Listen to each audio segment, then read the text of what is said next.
زموږ د نن ورځې د خپرونې موضوع بیا هم د ژوند کولو زرین اصول. بسم الله الرحمن الرحیم. الحمد لله رب العالمین حمد الشاکرین. الصلاة والسلام على سید الانبیاء والمرسلین سيدنا ونبينا وشفيعنا ومولانا محمد وعلى آله وأصحابه الطيبين الطاهرين. قدرمنو اوریدونکو د ژوند د لارې د خپرونې مینوالو، السلام علیکم ورحمة الله وبرکاته. ستاسو روغتیا او خوشحالي د پاک رب نه غواړم،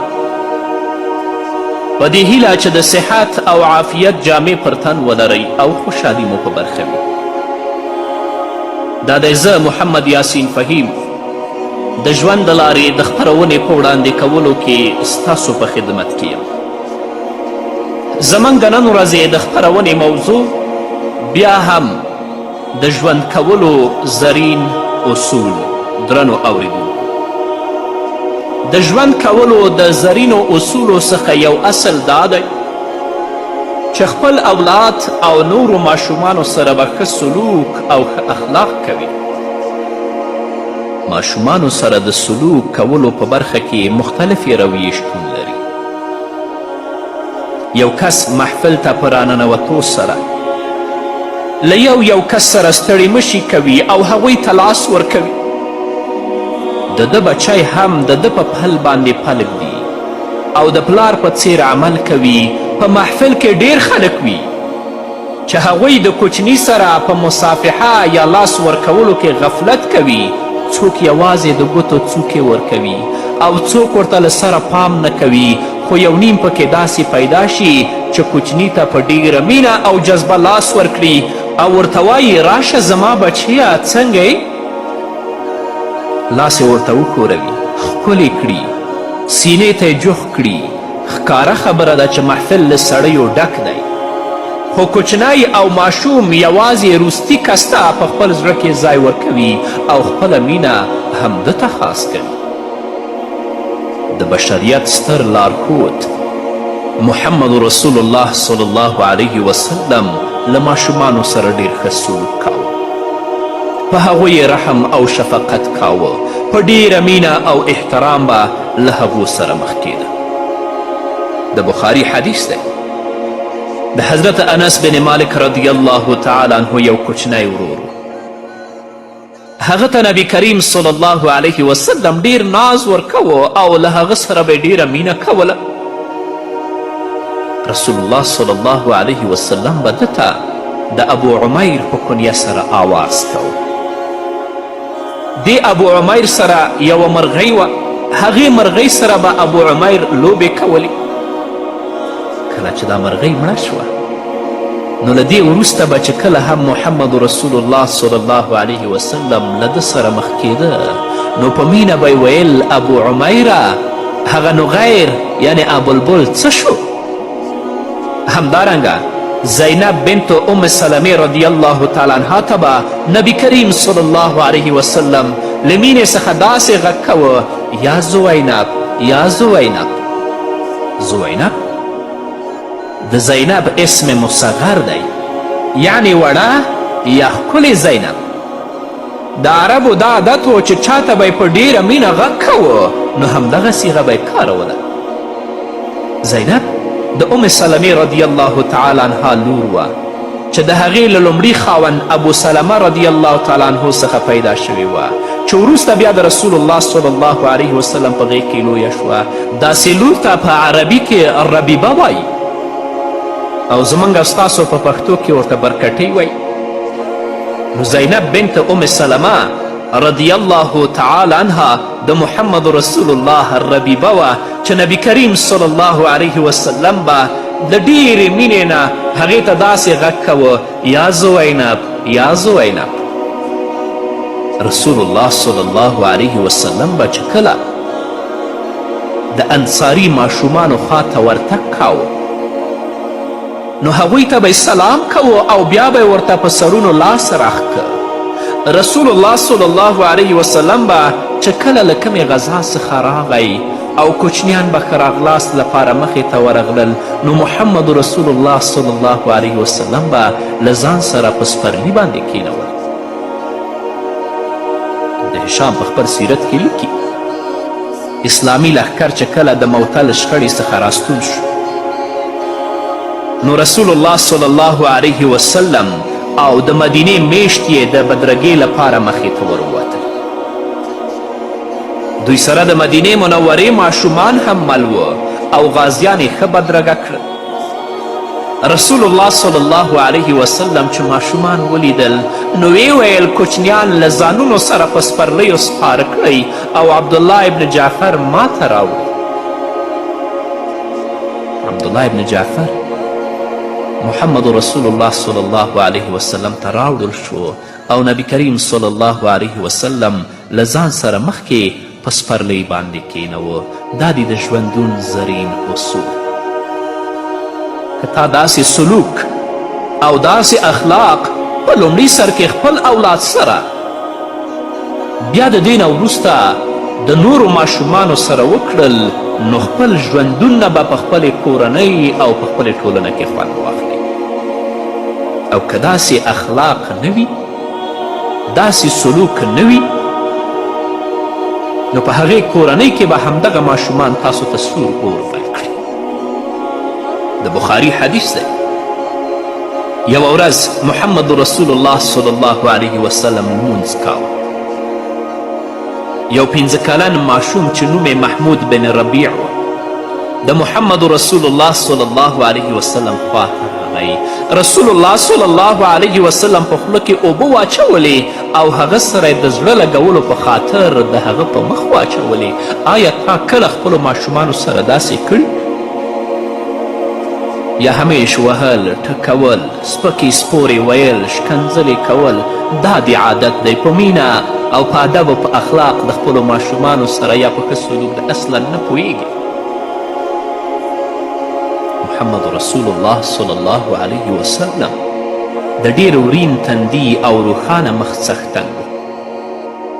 له ده سره په ملاقات کې به خلکو خپل زړونه له سکون او راحت څخه ډک محسوسول. له ده سره په مجلس کې ناستو کسانو به یو هم ځان تنها او یا هم زړه تنګی نه احساسوه او نه به هم کم یو د زړه تنګي ښکار کېده. د ترمذي حدیث دی یوه ورځ یو کس د سپرلیو غوښتلو په مخه محمد رسول الله صلی الله علیه وسلم ته راغی. رسول الله صلی الله علیه وسلم ورته وویل زه به تا ته د اوښې بچی درکوم. هغه داسې اوښه غوښتله چې هغې باندې خپل بار تر منزله مقصود پورې ورسوي خو نبی کریم صلی الله علیه وسلم ورته ویلې زه به تا ته د اوښې بچی درکم. هغه سړی ډیر حیران شو او له ځان سره یې وویلې د اوښې بچی به څنګه زما دروند بار او سامانونه پورته کړی شي. بیا یې ویلې ای د الله رسوله زه به د اوښې په بچي باندې څه وکړم هغه خو زما بار نشي وړی. رسول الله صلی الله علیه وسلم په خوشطبعي ځواب ورکړ اوښ خو هم د اوښې بچی و. وګورئ د محمد رسول الله ژوند ته، وګورئ د نبی کریم صلی الله علیه وسلم مبارکو اخلاقو ته. بیا یې وارې سر په خپل ګریوان کې ښکته کړئ چې ستاسو اخلاق څنګه دي. همدارنګه د ابو داود حدیث دی یوه ورځ رسول الله صلی الله علیه وسلم د مسکا په حال کې انس رضی الله تعالی عنه په دې ډول راوغوښت ای د دوو غوږونو لرونکیه یا ای د دوو غوږونو خاونده. وګورئ د رسول الله اخلاقو ته. همدارنګه یوه ورځ یوې ښځې رسول الله صلی الله علیه وسلم ته د خپل خاوند په اړه شکایت راوړ. رسول الله صلی الله علیه وسلم ورته وفرمیل آیا ستا خاوند همغه دی چې په سترګو کې سپینوالی دی؟ د نبي کریم صلی الله علیه وسلم په دې خبرې سره ښځه ډیره اندېښمنه شوه. فکر یې وکړه چې ګوندې خاوند یې ړندېږي ځکه په عربي ژبه کې د سترګو سپینوالي څخه یو مراد ړوندوالی هم دی. الله رب العزت همدغه تعبیر کړی یعقوب علیه السلام په اړه یې ویلي دي وابیضت عیناه من الحزن، او د ډیر غم له امله د هغه د سترګو تور سپین شوی و، یعنې ړوند شو. ښځه د همدې اندېښنې په حال کې کور ته لاړه او د خپل خاوند د سترګو معاینه یې شروع کړه.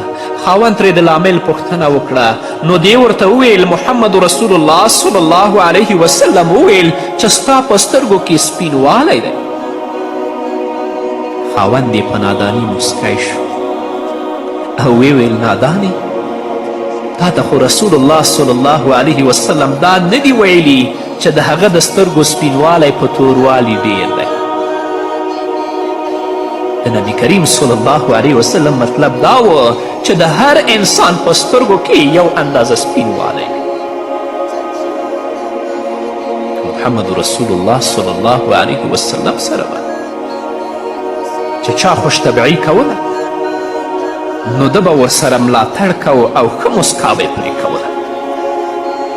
راشئ د محمد رسول الله مبارک سیرت ولولئ او د ژوند په زرینو اصولو باندې ځان پوه کړئ.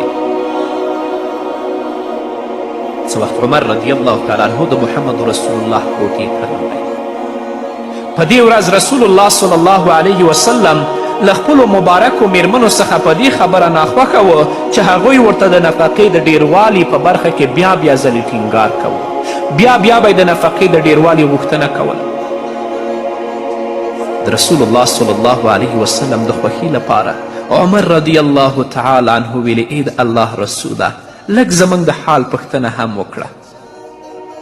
موږ د قریشو خلک په میرمنو برلاس یو. زموږ له ډلې څخه به چې د کم یو میرمن له هغه څخه د نفقې د ډیروالي غوښتنه وکړه نو هغه به پاڅېده او د میرمنې مرۍ به یې تاو کړله. خو کله چې موږ مدینې منورې ته راغلو نو یو داسې قوم ولید چې په هغوی میرمنې غالبې وې. پایله دا شوه چې زموږ میرمنو هم د هغوی له میرمنو څخه په خاوندانو باندې د غلبې لارې چارې زده کړې. د عمر رضی الله تعالی عنه په دې خبره باندې محمد رسول الله مسکی شو. عمر رضی الله تعالی عنه څو خبرې نورې هم وکړې. رسول الله صلی الله علیه وسلم نور هم مسکی شو. دا واقع په بخاري کې ذکر ده. نو په احادیثو کې موږ لولو چې رسول الله صلی الله علیه وسلم به داسې مسکا کوله چې نښې به یې په ږیره کې ښکارېدې. ځکه رسول الله صلی الله علیه وسلم روڼ مخی د ورین تندي خاوند او د مجلس مالګه وه. که چیرې موږ او تاسو هم د ژوند تیرولو لپاره داسې ښکلي طرزونه او ښکلې لارې خپلې کړو او یا یې د خپلولو هڅه وکړو نو په حقیقي معنا سره به له ژونده خوند واخلو. نو ماشومان خیشته خاوره یا خټه ده. مونږ چې له هغو سره څه ډول سلوک وکړو همغه سلوک به په هغو کې هم تر سترګو شي. الله رب العزت نه ټولو لپاره د ښه سلوک او د ښه اخلاقو غوښتونکی یم. په همدې هیله درنو اوریدونکو نور به مو واورو خو د یوې دمې نه وروسته. قدرمنو اوریدونکو بیا هم زموږ سلامونه ومنئ. د ژوند کولو د زرینو اصولو څخه یو اصل دا هم دی چې خپلو مریانو او خپلو مزدورانو سره به ښه سلوک او ښه اخلاق کوي. رسول الله صلی الله علیه وسلم به د خلکو زړونو ته په داسې لارو ورتګ کوه چې ورتګ به آسانه او مناسب. د محمد رسول الله صلی الله علیه وسلم تره ابو طالب چې کله وفات شو نو د نبی کریم صلی الله علیه وسلم ژوند په مکې مکرمه کې تنگ او تریخ شو. نه هشام لیکي قریشو چې وړاندې څومره ظلم او ستم کوه اوس یې دوه زوره وکړه. په رسول الله صلی الله علیه وسلم او په اصحابو کرامو باندې د ظلمونو لړۍ پراخه او تنده کړه. نو نبی کریم صلی الله علیه وسلم یو تاریخي او نه هیریدونکی سفر طایف ته په دې خاطر وکړه چې هلته ورسره د ثقیف قوم مرسته وکړي. نبی کریم صلی الله علیه وسلم هیله درلوده چې د طایف خلک به اسلام قبول کړي، نو په همدې مخه د طایف په لور روان شو. نبی کریم صلی الله علیه وسلم چې کله طایف ته ورسید، نو هلته یې له درې نومیالیو کسانو سره د ملاقات پریکړه وکړه. دا درې کسان په خپل قوم او په خپله قبیله کې مخور او د خبرو سړي وه. نبی کریم صلی الله علیه وسلم ورغی، دوی ته د اسلام په لور بلنه ورکړه او له دوی څخه یې وغوښتل چې له ده سره مرسته وکړي. خو نه یوازې دا چې هغوی یې بلنه رد کړه، بلکې رسول الله صلی الله علیه وسلم ته یې سپکې او سپورې هم وکړي. یوه یې ویلې زه به د کعبې شریفې پوښ څیرې کړم او د ځان جامه به ترې جوړه کړم، په داسې حال کې که ته الله رب العزت د نبي په توګه رالیږلی. دوهم ورور یې وویل الله رب العزت د نبوت لپاره بل څوک ونه موند چې ته یې د نبي په توګه راولیږلي. دریم یې وویل سوګند په الله زه به له تا سره خبرې ونه کړم، ستا په وینا که ته د الله نبي یې، نو که ته د الله رسول یې، ستا شان له دې نه ډېر لوړ دی چې زه درته ځواب درکړم، او که الله پورې دې دروغ تړلی وي نو زه در سره خبرې کول نه خوښوم. رسول الله صلی الله علیه وسلم چې د دوی د ناپوهي نامناسبه ځوابونه واورېدلل، نو د تلو لپاره پورته شو. رسول الله صلی الله علیه وسلم د بنو ثقیف قوم د خیر او مرستې څخه ناامیده شو، خو دا ویره په زړه کې پیدا شوه که قریش له دې کاره خبر شي نو نور به هم زړور شي. دوی ته یې وویلې تاسو چې څه غوښتل هغه مو وویل، اوس دا خبرې له ځان سره وساتئ. خو هغوی د نبی کریم صلی الله علیه وسلم د خبرو هیڅ پروا ونه کړه او خبره د ښار په میشتو خلکو او خپلو غلامانو کې ډنډوره کړه. له دې پرته یې غلامانو او ناپوهانو ته وویلې دا خبر د ښار په کوڅه کوڅه کې خپور کړئ. د دې خبرو سربیره یې داسې امر هم وکړ د ښار کوچنیان او نور ملګري له ځان سره کړئ او دغه سړی یعنی نبی کریم صلی الله علیه وسلم ښه وځوروئ، ویې رټئ او ښه یې بېعزته کړئ. غلامان او ناپوهان له رسول الله صلی الله علیه وسلم څخه راتاو شول او دا یې په منځ کې گیر کړه. بیا یې پرې د تیږو باران شروع که. له رسول الله صلی الله علیه وسلم سره په دې سفر کې د ده آزاد کړی غلام زید هم ورسره و. هغه به هڅه کوله چې تیږو او کاڼو ته خپله سینه او سر ونیسي او رسول الله بچ کړي. په یوه ډبره ولګید، سر یې مات شو. ناپوهانو او غلامانو ویشتلو او کنځلو ته دوام ورکه. رسول الله صلی الله علیه وسلم یې دومره زخمی که چې وینې په پڼو کې جمع شوې. پایله دا شوه چې رسول الله صلی الله علیه وسلم ځان په منډو منډو د ربیعه زامنو یعنی د شیبه او عتبه باغ ته ورسوه او هلته یې پناه واخیسته. د ربیعه دواړه زامن په باغ کې موجود وو. دا وخت غلامان او ناپوهان بیرته ستانه شوي وو. رسول الله صلی الله علیه وسلم په باغ کې د انګورو یو تاک ته تکیه ووهله. عتبه او شیبه چې رسول الله صلی الله علیه وسلم یې په دې بد حال کې ولید، نو د ګاونډیتوب غیرت یې په حرکت راغی. دوی د عداس په نوم یو نصراني غلام درلود، هغه یې راوغوښت او ورته ویلې د انګورو یو څو غشمې په دې غوري کې کیږده، هغه ته یوسه او ورته ووایه چې دا اخوره. عداس د انګورو غشمې په غوري کې واچولې او د محمد رسول الله صلی الله علیه وسلم په وړاندې کیښودې او ورته ویلې دا وخوره. رسول الله صلی الله علیه وسلم د بسم الله په ویلو سره په خوراک پیل وکړه. عداس چې دا کلمه واورېده نو ډیر حیران شو او په ډیرې حیرانتیا سره رسول الله صلی الله علیه وسلم ته ولیدل او ویل قسم په الله د دې سیمې خلک دا کلمه نه وایي. نبی کریم صلی الله علیه وسلم ترې پوښتنه وکړه عداسه ته د کم کلي او په کم دین یې؟ عداس ویلې نصراني یم او د نینوا څخه راغلی یم. محمد رسول الله وفرمیل د نیک سړي یونس بن متا د کلي څخه راغلی. عداس نور هم حیران شو، ویل یونس بن متا آیا ته هغه پیژنې چې څوک دی؟ محمد رسول الله ځواب ورکه هغه زما ورور دی، هغه نبی و او زه هم نبی یم.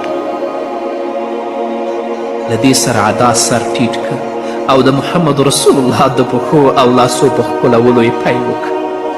عتبه او شیبه چې دا منظره ولیده نو یو بل ته یې ویل لکه چې غلام یې درنه بېلارې که. عداس چې بیرته راغی د پخوا په څیر نه و. د رسول الله ملاقات او خبرو یې په زړه او روح ډیر اثر کړی و. د هغه ملاقات او خبرو اوریدو دومره په جذبه کې راوړی و چې مخ یې ځلا کوله. بادار یې وویلې هلاک شي ولې دې د هغه پښې او لاسونه ښکل کړل.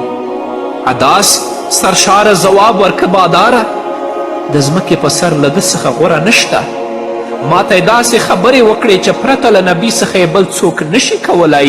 بادار یې وویلې هلاک شي له دین څخه دې وانه وړې ستا دین د هغه په دین غوره دی. وګورئ محمد رسول الله له غلام سره د ملګرتیا او مشفقانه رویه غوره کړه چې پایله کې هغه مسلمان شو. آیا موږ او تاسو هم د ژوند په ټولو برخو کې له خلکو سره داسې رویه غوره کولی شو؟ نو له انسانانو سره سلوک او رویه یوازې د انسانیت د تقاضا له مخې وکړئ، نه د هغوی د صورت، مال، دولت او منصب لپاره. بس الله رب العزت نه ځان لپاره، تاسو لپاره او د ټولو مسلمانانو لپاره د نیکو اعمالو د توفیق او د ښو اخلاقو او د ښه سلوک غوښتونکی یم. په همدې هیله درنو اوریدونکو دا وه زموږ د نن ورځې خپرونه چې ستاسو درانه حضور ته وړاندې شوه. تر بلې خپرونې پورې چې زه بیا هم ستاسو درانه حضور ته راځم، تاسو ټول په لوی او بخونکي الله سپارم. پاتې ژوند مو نیکمرغه، ښاد، بریالي او کامیاب اوسئ.